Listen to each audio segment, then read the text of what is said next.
നമസ്കാരം. അഖിൽമാരാനെ കുറിച്ച് പറയാനാണ് എനിക്ക് കുറച്ച് കാര്യങ്ങളുണ്ട്. ഞാനും അഖിലുമായി പരിചയപ്പെടുന്നത് റിപ്പോർട്ടർ ടി വിയിൽ ജോലി ചെയ്യുന്ന സമയത്ത് ചാനൽ ചർച്ചയ്ക്ക് വേണ്ടിയാണ് അഖിലിനെ ഞാൻ വിളിക്കുന്നത്. ആദ്യ ചർച്ചയ്ക്ക് വേണ്ടി ഏറ്റവും ആദ്യം ചാനൽ ചർച്ചയ്ക്ക് എത്തുന്ന എൻ്റെ ഒരു കോള് സ്വീകരിച്ചുകൊണ്ടാണ് അഖിൽ വരുന്നത്. പിന്നീട് ചാനൽ ചർച്ചയിൽ ഒരു തിരക്കിൻ്റെ കാലഘട്ടത്തിലേക്ക് പോയപ്പോഴും എപ്പോൾ ഫോൺ വിളിച്ചാലും എടുക്കുന്ന ഒരു വ്യക്തി തന്നെയായിരുന്നു.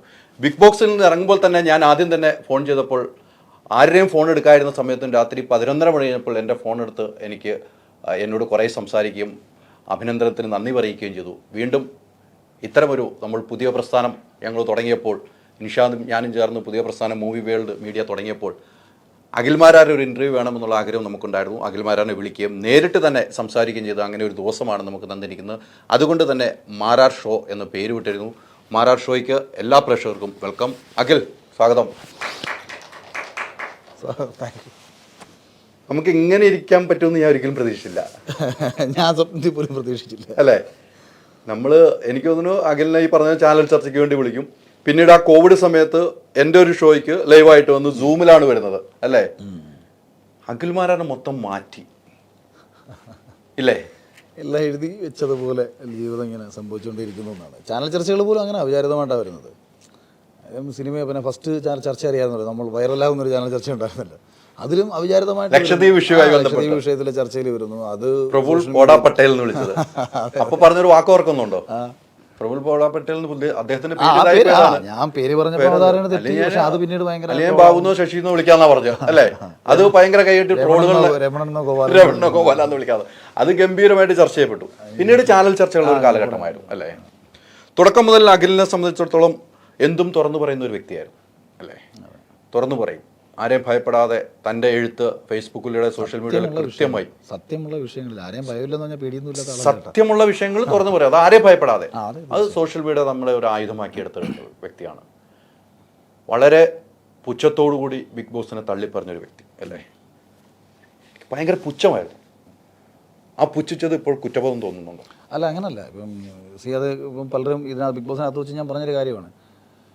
ഇപ്പം നമുക്കിപ്പോൾ അറിഞ്ഞുകൂടാത്ത ചില കാര്യങ്ങൾ കാണും.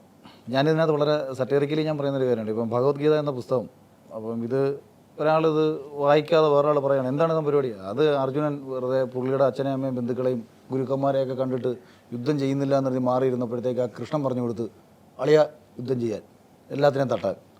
അതുകൊണ്ട് അർജുനനോട് യുദ്ധം ചെയ്യാൻ വേണ്ടിയിട്ട് കൃഷ്ണൻ പറഞ്ഞു കൊടുത്ത പരിപാടിയാണ്. മര്യാദയിരുന്ന അർജുനനെ വഴിതെറ്റിച്ച ആളാണ് കൃഷ്ണൻ എന്ന് വേണമെങ്കിൽ ഭഗവത്ഗീത അങ്ങനെയൊക്കെ വ്യാഖ്യാനിക്കാം. പക്ഷേ അത് അങ്ങനല്ല എന്നും തൻ്റെ കർമ്മത്തിലേക്ക് ഒരു മനുഷ്യനെ എത്തിക്കാൻ വേണ്ടിയിട്ട് അദ്ദേഹം 64,000 ശ്ലോകങ്ങൾ ചൊല്ലിക്കൊടുത്തത് എന്തിനാണെന്നും തിരിച്ചറിയണമെങ്കിൽ ആ പുസ്തകം വായിക്കണം. അപ്പോൾ അത് വായിച്ച് മനസ്സിലാക്കാത്ത ഒരുവന് തെറ്റിദ്ധരിക്കപ്പെടാം, ഏതായാലും എന്ത് കാര്യത്തിലായാലും. അല്ലാതെ കൃഷ്ണനെ യുദ്ധം ചെയ്യിക്കാൻ ചാരാൻ മേടിച്ച് കൊടുത്താൽ പോരെ, അന്ന് ഉണ്ടല്ലോ, സാധനം ഉണ്ടല്ലോ. അപ്പോൾ ഇത് നമുക്ക് അറിഞ്ഞുകൂടാത്ത ചില വിഷയങ്ങളുണ്ടാവും, ചില കാര്യങ്ങളുണ്ടാവും, ചില മനുഷ്യരുണ്ടാവും. ചിലപ്പോൾ നമുക്ക് അയാളെക്കുറിച്ച് അറിയുന്ന ചില പർട്ടിക്കുലർ കാര്യങ്ങളിലൂടെയൊക്കെ ആയിരിക്കും. അത്തരത്തിൽ ഞാൻ ബിഗ് ബോസിനെ കുറിച്ച് അറിഞ്ഞിരുന്നത് ചില ആൾക്കാർ കാണിച്ച പുറത്തുള്ള ചില ആക്ടിവിറ്റീസുകളിലൂടെയും അല്ലാതെയൊക്കെ മാത്രമാണ് ഞാൻ ഈ ഷോയെ കണ്ടത്. ടിപ്പിക്കലി ഞാനൊരു TV പ്രേക്ഷകനല്ല. എനിക്കിപ്പം സീരിയലായാലും കാര്യം ഞാൻ വീട്ടിൽ ഈ കഴിഞ്ഞ ഒരു 10-14 വർഷമായിട്ട് ഒരു 6 മണി മുതൽ 11 മണിയുള്ള സമയത്തൊന്നും ഞാൻ വീട്ടിലേ ഇല്ല. ഞാൻ 12 മണിയൊക്കെ വീട്ടിൽ കയറാൻ അതുകൊണ്ടിട്ട് ഒരു പ്രോഗ്രാമും കണ്ടിട്ടില്ല. അതുപോലെ തന്നെ ബിഗ് ബോസും കണ്ടിട്ടില്ല. പിന്നെ ആകെ സോഷ്യൽ മീഡിയയിൽ കിടക്കുന്ന കുറേ ഇഷ്യൂസാണ് കണ്ടിട്ടുള്ളത്. അപ്പോൾ ഞാൻ കരുതി ഇതിങ്ങനെ കുറേ ടോക്സിക് പരിപാടികൾ ഇപ്പോൾ ഈ ഷോയിൽ വന്ന് എന്തെങ്കിലുമൊക്കെ കാണിച്ച് എങ്ങനെയെങ്കിലുമൊക്കെ ശ്രദ്ധ പിടിച്ച് പറ്റുക, ഇതൊക്കെയാണ് ഞാൻ വിചാരിച്ചിരുന്നത്. അപ്പം ഈ ഒരു വിഷയം വരുന്നു, വൈറലാവുന്നു. ബിഗ് ബോസിലെ തന്നെ മറ്റൊരു താരവുമായി ബന്ധപ്പെട്ട് ഞാൻ കുറച്ച് ക്ലാഷ് സോഷ്യൽ മീഡിയ നടക്കുന്നു.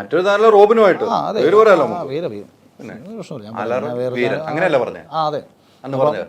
അപ്പോൾ റോറിങ് വാരിയർ എന്ന് ഞാൻ തമാശയ്ക്ക് പിന്നീട് പറയുകയും ചെയ്തു. ഇംഗ്ലീഷിൽ പറഞ്ഞാൽ കുഴപ്പമില്ലായിരുന്നു.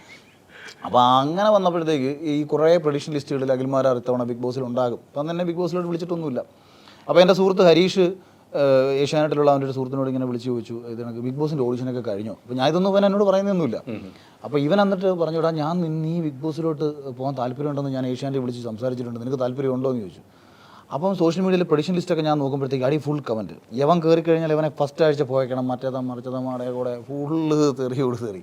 അപ്പോൾ എനിക്ക് ഭയങ്കര വാശിയായി. അതല്ല, എനിക്ക് പിന്നെ ഞാൻ ആരാന്ന് കാണിച്ചു കൊടുക്കണം. അപ്പം കയറണമെന്നുള്ള ചിന്ത എനിക്കും വരുന്നു. പിന്നെ ഓക്കെ, എന്നാൽ ഇനി കയറണം. അപ്പോഴത്തേക്ക് ഓഡിഷനെല്ലാം കഴിഞ്ഞു, ഇതിൻ്റെ കംപ്ലീറ്റ് ഓഡിഷനും പ്രോസസ്സ് അവസാനിച്ചു. അപ്പം പിന്നെ എനിക്ക് കയറണമെന്നുള്ള വാശി. അപ്പോഴത്തേക്ക് എന്നെ അതിൽ കയറ്റില്ല എന്ന് പറഞ്ഞ് വേറെ കുറേ പേർ പുറത്ത്.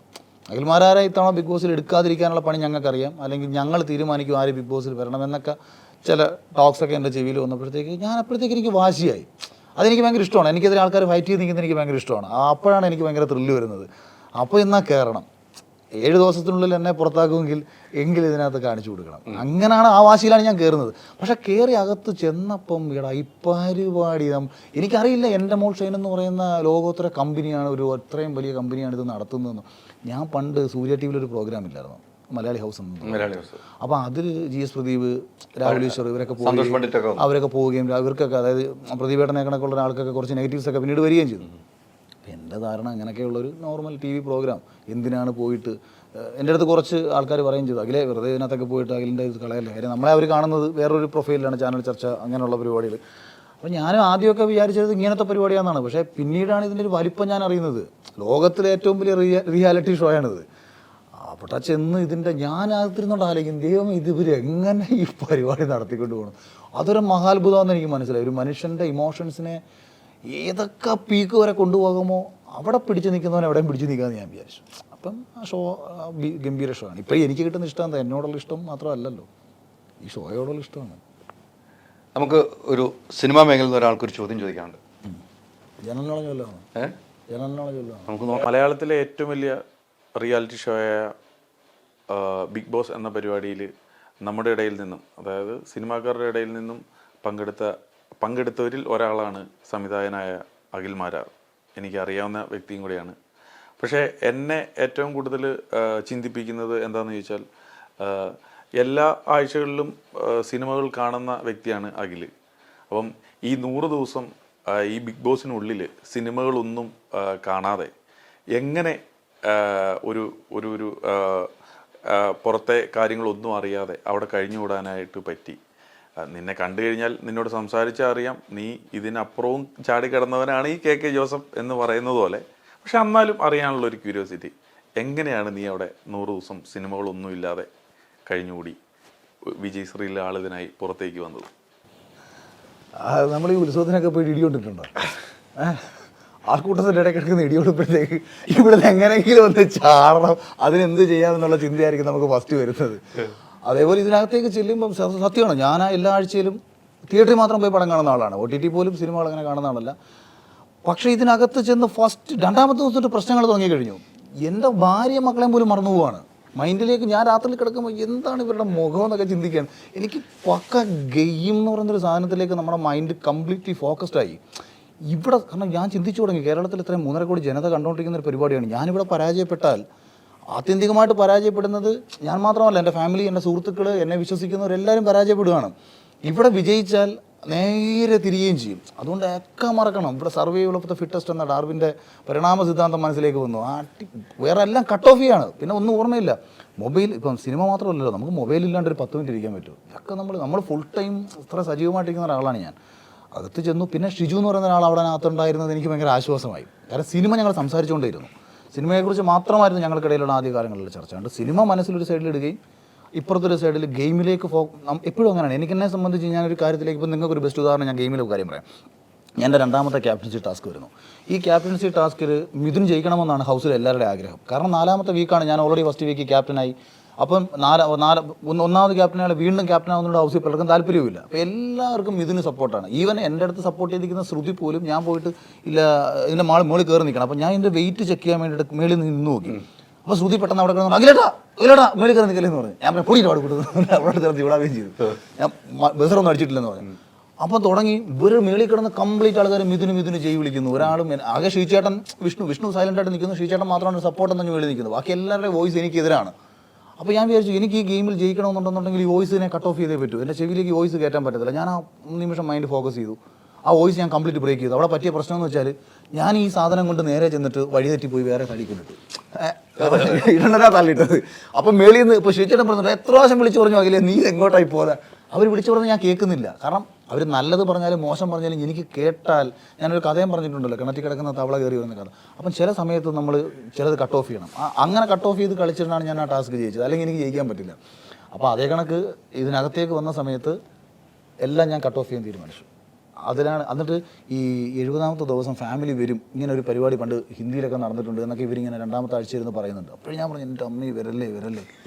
അവർ വൺസ് വന്ന് എൻ്റെ മനസ്സിലേക്ക് ഇവർ വന്നാൽ പിന്നീട് ഞാൻ ഇവിടെ എങ്ങനെ സർവൈവ് ചെയ്യുന്നു വീണ്ടും ഒരു പേടി അന്നേ വന്നു. അന്ന് ഞാൻ പറയുന്നുണ്ട്.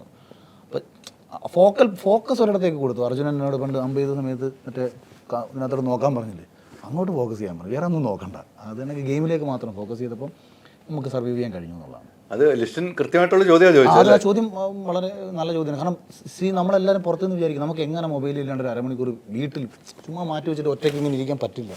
അപ്പോൾ ഈ ടാസ്ക് ആക്ച്വലി ഇവർ ക്യാരവാനിൽ തന്നെ കയറ്റിയപ്പോൾ തൊട്ട് സ്റ്റാർട്ട് ചെയ്തു. കാരണം തലേ ദിവസം ക്യാരവാനിൽ കയറിയിട്ട് ഒരു 5 മണിക്കൂർ ഒരാളോട് പോലും മിണ്ടാതെ എനിക്കിതേ കണക്ക് പാണി വേറെയില്ല. എന്നെ ഏറ്റവും കൂടുതൽ ശിക്ഷിച്ചാൽ ഇങ്ങനെ ശിക്ഷിക്കാനേ പറ്റൂ.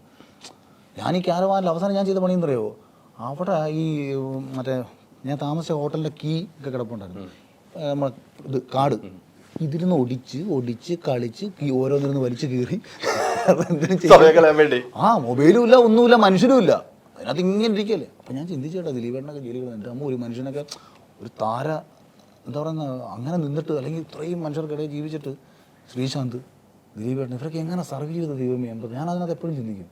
അല്ല അവിടെ കൂട്ട ആളുകളുണ്ടല്ലോ. അല്ല എന്നാലും നമുക്കിപ്പോൾ ബിഗ് ബോസിനകത്ത് ഒന്നുമില്ലെന്നുണ്ടെങ്കിലും ഫ്രീ ആയിട്ട് സംസാരിക്കാൻ രണ്ടുപേരും ഞാൻ ചിന്തിച്ചതാ. ഞാൻ പറഞ്ഞു നമ്മളിങ്ങനെ ചിന്തിക്കും.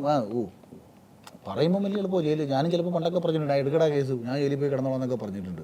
പിന്നെ അല്ലേ എൻ്റെ അമ്മ പെടും. അപ്പൊ ലിസ്റ്റിൽ ഇത് ബിഗ് ബോസ് കാണുന്ന ഒരാളാന്നുള്ളതാണ് അതിന്റെ തെളിവാണ് ഓരോ കാര്യങ്ങളും. ലിസ്റ്റിനെ സംബന്ധിച്ചോളം ഇത്തരം ഒരു കാര്യങ്ങൾ ആലോചിച്ചായിരിക്കും ഈ പറഞ്ഞതെന്നുള്ള കാര്യത്തില്ല.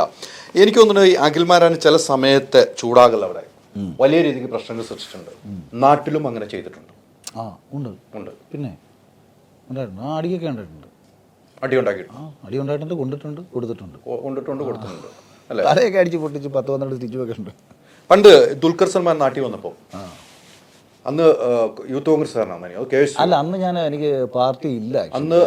ഇന്നലെ കഴിഞ്ഞ ദിവസം കണ്ട അഖിലിൽ പോരാ കോട്ടൊക്കെ ഇട്ടാണ്, സൂട്ടും കൂട്ടൊക്കെ. അതെന്ന് വെച്ചാൽ അവിടുത്തെ ഒരു വലിയ സ്വകാര്യ മാൾ അവിടെ വരുന്നു. ആ മാളിൻ്റെ ഓണർ എൻ്റെ വളരെ അടുത്ത ഒരു ജ്യേഷ്ഠ സഹോദരനാണ്, സുഹൃത്തെന്നൊക്കെ പറയാം, എന്നാലും ഒരു ജ്യേഷ്ഠ സഹോദരനാണ് അദ്ദേഹം. അപ്പം അവർ മസ്കറ്റിലെ വലിയ ബിസിനസ്സുകാരാണ്. അവർക്ക് കൊല്ലത്ത് 2-3 മാൾ വേറെ ഉണ്ട്. അപ്പോൾ കൊട്ടാരക്കരയിൽ മാൾ വന്ന സമയത്ത് എൻ്റെ അടുത്ത് 2015 പറഞ്ഞു, ഇവിടെ അത് തന്നെയാണ് മൊത്തം ഏൽപ്പിക്കാൻ പോകുന്നത്, മൊത്തം കാര്യങ്ങൾ നീ നോക്കിക്കോണം. അങ്ങനെ അതിൻ്റെ കംപ്ലീറ്റ് കൺസ്ട്രക്ഷൻ പരിപാടിയെല്ലാം നമ്മൾ തന്നെയാണ് നോക്കിയത്. അതുകൊണ്ടാണ് എനിക്ക് എല്ലാ കാര്യങ്ങളെക്കുറിച്ചും എനിക്കറിയാം. എനിക്ക് ബിൽഡിംഗ് കൺസ്ട്രക്ഷനെ കുറിച്ച് എനിക്ക് വളരെ വ്യക്തമായ ധാരണയുണ്ട്. കാര്യം ഇത്രയും വലിയൊരു 10-80,000 സ്ക്വയർ ഫീറ്റ് വലിപ്പമുള്ള മാളിൻ്റെ ഫുൾ പരിപാടി നമ്മൾ തന്നെ നോക്കിയത്. അപ്പോൾ അതിൻ്റെ കഴിഞ്ഞു, ഇനാഗുറേഷൻ വന്നു. ദുൽഖറിനെ ഫസ്റ്റ് അതായത് നമ്മൾ വിക്രത്തിനെയാണ് ആദ്യം കോൺടാക്ട് ചെയ്തത്. അപ്പം വിക്രോട് വിക്രത്തിൻ്റെ മാനേജറോട് ഞാനാണ് ആദ്യം സംസാരിക്കുന്നത്. അപ്പം പുള്ളി അന്ന് 1 CR ആണ് ചോദിച്ചത്. അപ്പം പിന്നെ നമ്മളിങ്ങനെ പറഞ്ഞു, അപ്പം ഞാനാണ് പറയുന്നത് സാറേ നമുക്ക് ദുൽഖർ നോക്കാൻ കാര്യം, ദുൽഖർ വന്നാൽ നമുക്ക് നല്ല ക്രൗഡ് പുള്ളിങ് ഉണ്ടാവും. അങ്ങനെ പുള്ളി പറഞ്ഞു ഓക്കെ നീ ഇത് നോക്കുന്നു. ഞാൻ ദുൽഖറിനെ നമ്മളാണ് കോൺടാക്ട് ചെയ്യുന്നത്. അപ്പോൾ അന്ന് ദുൽഖർ USA-ലാണ്. പക്ഷേ അന്ന് ഈ ക്യാഷിൻ്റെ ഒരു കാര്യത്തിലൊരു ചെറിയ എമൗണ്ടിൽ ഇങ്ങനെ നിന്നപ്പം വേറൊരു കോർഡിനേറ്റർ, ഒരു സെലിബ്രിറ്റി കോർഡിനേറ്റർ വഴി ദുൽഖർ വരുന്നു, പരിപാടി പങ്കെടുക്കുന്നു. അപ്പോൾ നമ്മൾ തന്നെ ഫുൾ ഇൻചാർജ്. അതുകൊണ്ടാണ് എനിക്ക് സ്റ്റേജിൽ ഞാൻ നിൽക്കുന്നത്. ഞാൻ ഫസ്റ്റ് ടൈമാണ് അവിടെ കോട്ടിട്ട് നിൽക്കുന്നതെന്ന് തോന്നുന്നു. ശരി, ലാലേട്ടനോട് ചോദിച്ചായിരുന്നു ഇതിന് മുമ്പ് ഇങ്ങനെ സ്യൂട്ട് ഇട്ടിട്ടുണ്ടോ. അപ്പോൾ അന്ന് ഇട്ടിട്ടുണ്ട്. അപ്പോൾ അവിടെ പരിപാടിക്ക് നിന്നപ്പോൾ ആക്ച്വലി നിങ്ങൾ ഈ സ്റ്റേജിൽ കണ്ട ഇൻസിഡൻറ്റ് അല്ലാതെ അത് എനിക്ക് ഓർമ്മയില്ല കേട്ടോ. ഈ വീഡിയോ ആരോ പുറത്ത് ഫോട്ടോ എടുക്കാൻ വേണ്ടി അത് സത്യമാണ്. പക്ഷെ അതിനെക്കാട്ടിയും എൻ്റെ മനസ്സിൽ ഹേർട്ടായ ഒരു വിഷയം അതിനകത്ത് നടന്നായിരുന്നു. ഇത് എനിക്ക് അത്ര ഓർമ്മയൊന്നുമില്ല. കാര്യം സ്റ്റേജിൽ അങ്ങനെ സെൽഫി എടുക്കാൻ വന്നപ്പോൾ എന്നെ ഒരാൾ പിടിച്ച് തള്ളിയെന്ന് എനിക്ക് അങ്ങനെ ഹേർട്ടായില്ല. പക്ഷെ അകത്ത് വെച്ച് ഞാൻ തിരിച്ച് റിയാക്ട് ചെയ്തായിരുന്നു. കാര്യം ഇവരുടെ ഒരു മമ്മൂക്കയുടെയും ദുൽഖറിൻ്റെ ഒരു മെയിൻ ബോഡി ഗാർഡ് പുള്ളിയുണ്ട്. പുള്ളിക്കകത്ത് ഞാൻ വന്ന സമയത്ത് അപ്പം നമ്മൾ മാളിൻ്റെ മെയിൻ ആളാണല്ലോ. അപ്പോൾ ഇത് ഇവർക്ക് മനസ്സിലാവാത്ത രീതിയിൽ ഇവർ ഈ പുള്ളി എന്നെ പിടിച്ച് വലിച്ചു. അപ്പോൾ ഞാൻ പെട്ടെന്ന് കയറി ചൂടായി വരുന്നത്. കാരണം വെളിയിൽ നിന്ന് വന്ന ഫാൻസ് അല്ല, ഇത് മാളിൻ്റെ തന്നെ ഫുള്ള് കാര്യങ്ങൾ നോക്കുന്ന ആളാണ് ഞാനെന്നുള്ള രീതിയിൽ ഞാൻ പുള്ളിയോട് തിരിച്ചു ചൂടായി. അതെൻ്റെ മനസ്സിലുണ്ടായിരുന്നു. ആളെ ഇവനെ എൻ്റെ ബോഡി ഗാർഡ് ആക്കണമെന്നുള്ള ഒരു ചിന്തയൊക്കെ അന്നേരം ഇങ്ങനെ തോന്നിയിട്ടുണ്ട്. പക്ഷേ അവനെ കണ്ടെത്തിയ ബോഡി ഗാർഡ് ആക്കണ്ട നമുക്ക്. അല്ല അദ്ദേഹം എനിക്കൊന്ന് മമ്മൂക്കയുടെ അതൊക്കെ അങ്ങനെ തമാശയായിട്ട് പറഞ്ഞാണ്. മനസ്സിലേക്ക് ബോഡി ഗാർഡ് വേണമല്ലോ.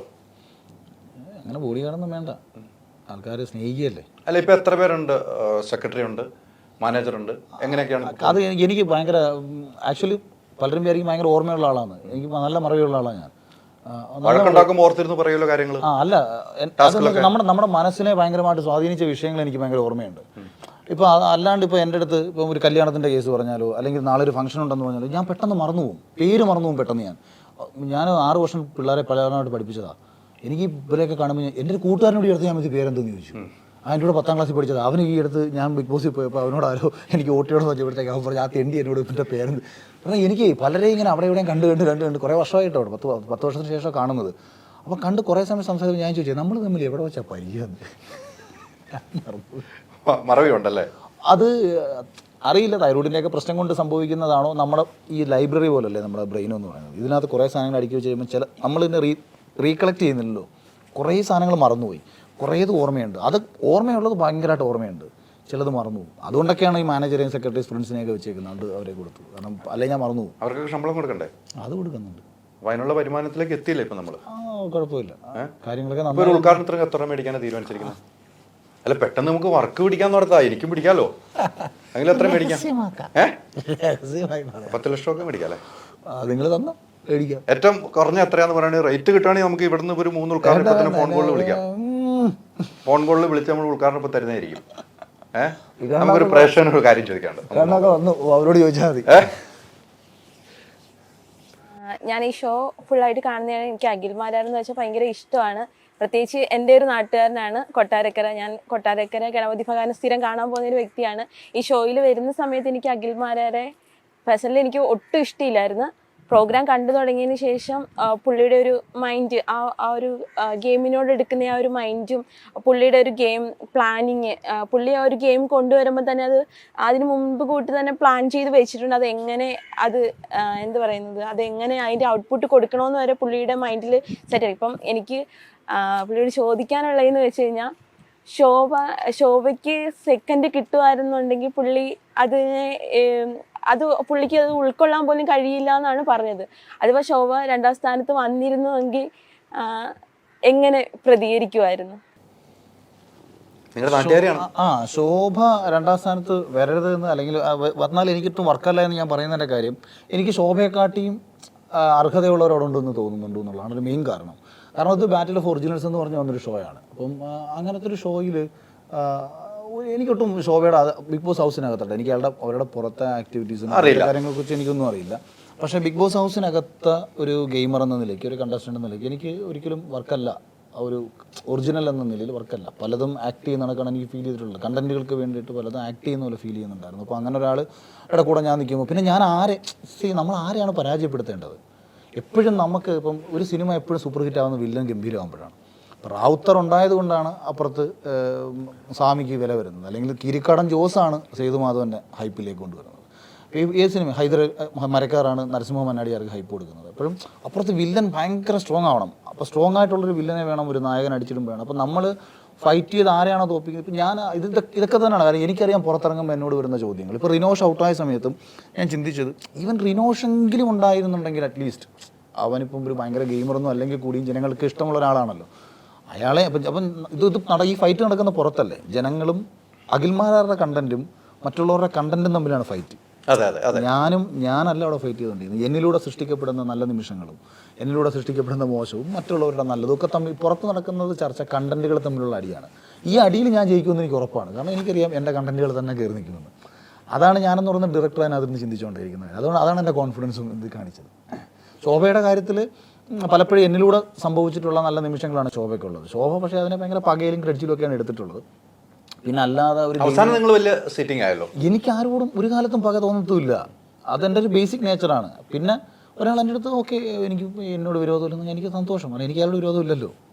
അപ്പോൾ ശോഭ തന്നെ ഇങ്ങോട്ട് വന്ന് തോളത്ത് കേട്ടിട്ട് പോട്ടറാണ്, സന്തോഷം. പിന്നീട് കഴിഞ്ഞൊരു പരിപാടിക്ക് എന്നെ വിളിക്കുകയും ചെയ്തിട്ട് എന്നോട് ചോദിച്ചു ശോഭ, ചില ശോഭയുടെ അവതാരം ചോദിച്ചു, അഖിലിനോട് എന്തെങ്കിലും പറയാനുണ്ടോ എന്ന്. അപ്പോൾ ശോഭ പറഞ്ഞു, എന്നോട് ഇപ്പോഴെങ്കിലും പറ. ഞാൻ പറഞ്ഞു ഐ ലവ് യു. അതാണ് പറഞ്ഞത്. പക്ഷേ ഈ കൊല്ലംകാരിയാണ് പറഞ്ഞ ഒരു കാര്യം, എനിക്ക് അഖിൽമാരാൻ ഇഷ്ടമേ അല്ലായിരുന്നു.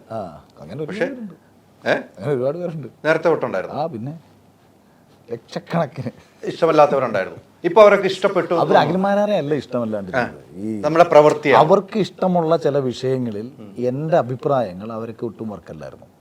സ്ത്രീകളുടെ വിഷയത്തിൽ കൃത്യമായി ഇപ്പം ഞാൻ ദിലീപേട്ടൻ്റെ വിഷയത്തിൽ ദിലീപേട്ടനെ അനുകൂലിച്ച് സംസാരിച്ച ആളാണ്, വിജയബാബുവിനെ അനുകൂലിച്ച് സംസാരിച്ച ആളാണ്. അപ്പം ഞാൻ അവിടെ മറ്റവരെ എതിർത്തിട്ടൊന്നുമില്ല കേട്ടോ. അപ്പുറത്തെ പെൺകുട്ടിക്ക് വേണ്ടിയിട്ട് ഞാൻ ഒരു രീതിയിൽ ഒരു മോശമായിട്ടും പറഞ്ഞിട്ടില്ല. ഇപ്പുറത്തെ ആളെ ഞാൻ സപ്പോർട്ട് ചെയ്തു എന്നുള്ളതേ ഉള്ളൂ. അയാൾക്കുടെ സപ്പോർട്ട് മീൻസ് എന്താണ്, എൻ്റെ യുക്തിക്കും എൻ്റെ ചിന്തകൾക്കും എന്താണ് നടന്നത്, അയാളെ കുടുക്കിയതാണോ, ആ മനുഷ്യനെ ഉപദ്രവിച്ചതാണോ എന്നുള്ള എൻ്റെ ചിന്തകളാണ് ഞാൻ അവിടെ സപ്പോർട്ട് ചെയ്യുന്നത്. പക്ഷേ അത് ഒരുപാട് പേർക്ക് അക്സെപ്റ്റബിൾ അല്ല. അങ്ങനെയാണ് ഈ വിവാദങ്ങളും പ്രശ്നങ്ങളും വരുന്നത്. അപ്പോൾ നമ്മൾ മെയിൽ ഷോവിനിസ്റ്റായിട്ട് മാറുന്നത്.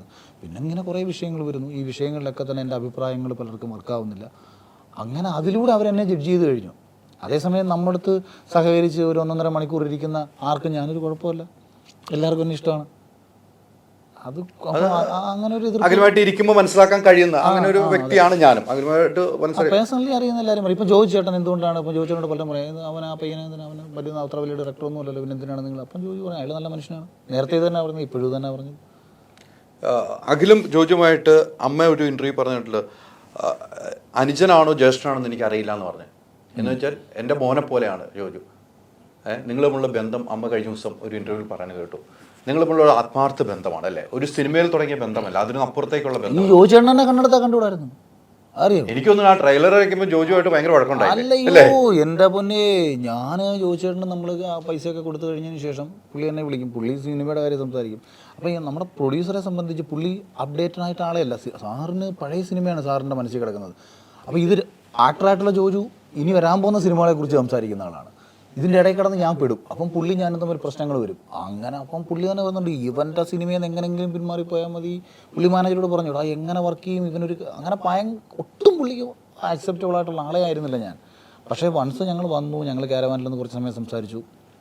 അതിനുശേഷം കൊള്ളാം, അല്ലെങ്കിൽ ഇപ്പം നമ്മുടെ മനസ്സ് പുള്ളി വായിച്ചു തുടങ്ങി. അപ്പോൾ എൻ്റെ അടുത്ത് പറഞ്ഞിടാ പഴയ ഞാനാണ് നീ എന്ന്, പഴയ ജോജുവാണ് എന്ന്.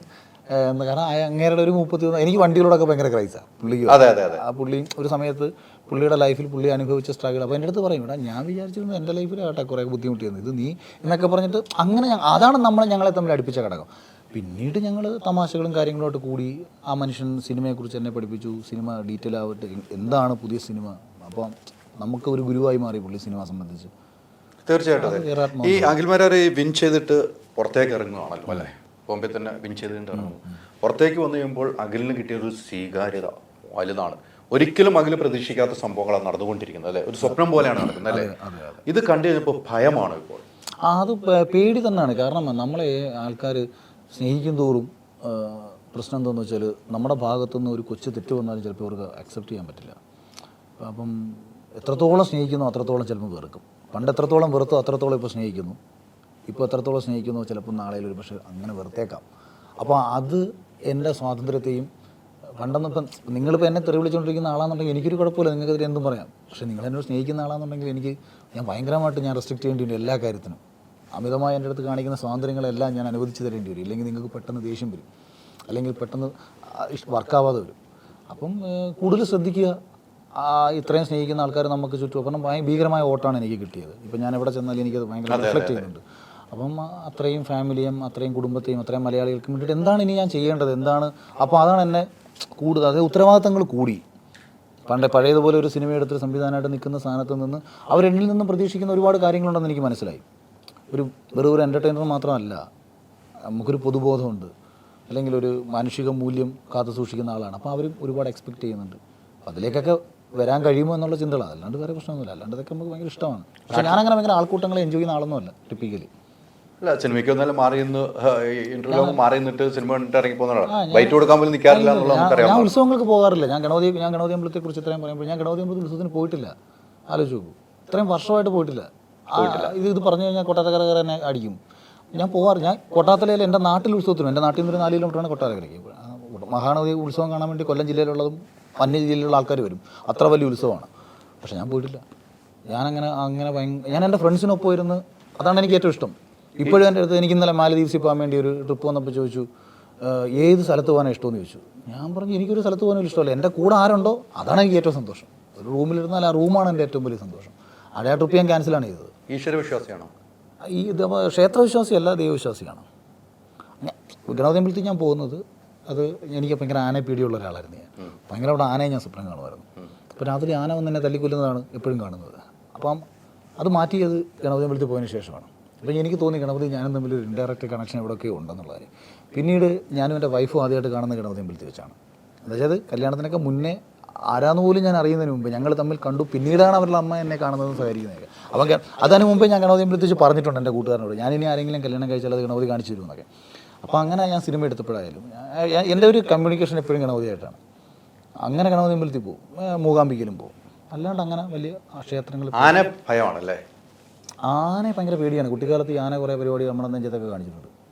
ഇത് പറഞ്ഞപ്പോഴാണ് അഖിൽമാരാര് ബിഗ് ബോസിൽ നമ്മൾ അരിക്കൊമ്പൻ്റെ വിഷയമൊക്കെ വന്നിട്ട് അറിഞ്ഞല്ലോ. മൂന്നാറിൽ അരിക്കൊമ്പൻ ആനയെ ഫോറസ്റ്റ് വനത്തിലേക്ക് കൊണ്ടുപോയി കോടതി, അതൊന്നും വായിച്ചില്ല അല്ലേ? അത് ശരിക്കും ഇടപെട്ട ഒരാളായിരുന്നു. ഞാൻ പോകുന്നതിന് പോയതിനു ശേഷമായിരുന്നു, അതുകൊണ്ടാണ് അറിയാത്തത്. അയ്യോ ഞാൻ ഒന്നും അറിഞ്ഞിട്ടില്ല. അതുണ്ടെങ്കിൽ ഭയങ്കര സന്തോഷമുണ്ട്. ആനയെ ഇഷ്ടമല്ലല്ലോ, അപ്പം ആനയെ കൊണ്ട് ആന ലോക്കാക്കി ഇഷ്ടമല്ലെന്നാണ്. പേടിയാണല്ലോ.